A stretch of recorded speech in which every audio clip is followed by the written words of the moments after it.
आज युरोपमध्ये आमचा प्लॅन आहे मोदकाचा. तर तुम्ही म्हणा नियोजन काय आहे?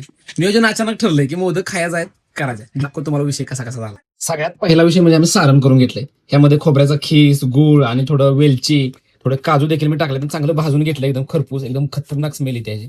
अशी मोठी चपाती लाटल्यागत लाटलं जाते. टॉप मध्ये विषय, कारण आकार परफेक्ट आला पाहिजे लाथिंबीचा. प्रत्येक लाथिंबीचा साईज परफेक्ट यासाठी आम्ही स्पेशल शस्त्र काढलंय. कसं आहे, डब्यानं परफेक्ट गोलच निघतोय हो, नादच करायचा ना, हे विषय आहे का? आयडिया आवडली तर तुम्ही देखील आता इथे गणपतीला वापरा.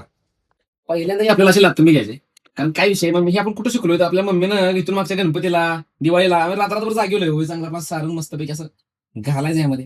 हे हिकडनं एका बोटानं उचलायचं, हिकडनं हिकडनं हिकडनं असं दोन बोटानं खेळवत घ्यायचं. शिकून घ्या पोरींनो, तुम्हाला जमत नसतं तर माझ्याकडनं शिकून घ्या, लक्षात ठेवा. नाही असं परफेक्ट झालं की बरोबर इथं टोक करायची. हे आपला झाला मोदक, परफेक्ट मोदक. नाद करू नये, परत आपण याला तळू. लक्षात ठेवा, जमतोय ना सांगा मला कमेंट मध्ये नक्कीच. तर अशा तऱ्हेने आपण आता तळतोय मस्तपैकी एक नंबर मध्ये. तळला की मोदक उलटाच होतो या, काय आता बोलायचं. गणपती बाप्पा बाबा जरा लक्ष दे. हे एक नंबर तळून झालं की अशी एक नंबर क्वालिटी व्हायला लागली, एक नंबर. फायनली आपले मोदक तळून परफेक्ट मध्ये तयार झाले. निर्या बिर्या एकदम परफेक्ट झाले. त्याला टेस्ट करून सांगतो तुम्हाला. वा, बास बाबा. कुणाला रेसिपी पाहिजे असेल तर मला डीएम करा.